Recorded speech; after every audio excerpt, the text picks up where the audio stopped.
ng Ayan, guys. paliguan natin, guys. Box type pala ang dala mo, ha? Million doors pala ang dala mo, ha? Million door nga Million yan. doors. Million doors ang Pre, hawak ko. sabihan mo. Napakaganda sa Norway. Oliver, sabihan mo, sunod, ikaw lang magdadala ng Prigo. Oliver, sabihan mo. Yung kay Reader, ikaw lang magdadala ng Prigo. Tignan mo, Ang dalawang lock. swerte nyo nga eh. Binigay, dalawang lock. Oh. Ang swerte nyo dalawa eh. Hindi kayo pinapagod ni Marcin ba? Samantala ako, Lunes nagkarga ako ng sukal. Merkulis magkarga. So ano kayang Biyernes ito? Baka bakal naman. Kailangan magsip-sip ka. Bawi-bawi. Oh. Lock yan, oh.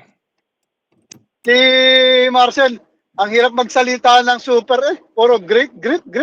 Oo, kasi mahirap yun pag sinabi niyang mahirap yun pag sinabi niyang super, magiging superman ka. Yan na, guys. Tipid magsalita.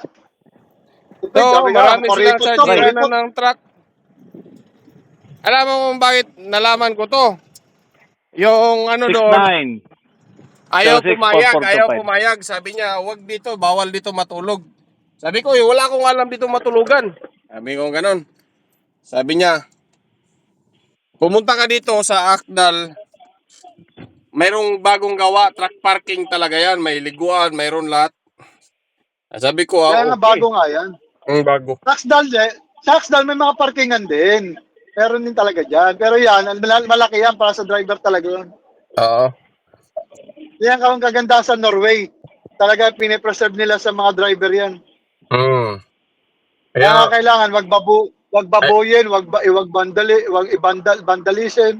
Yung iba kasi mahilig mag-vandalism eh. I love Norway. Pumunta ka sa Germany. Pag CR mo, pagpunta punta ka na.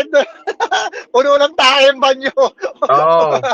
Dito ang linis. Germany. 3 liguan, 3 toilet. Saan ka pa niyan? Walang naglilinis sa Germany.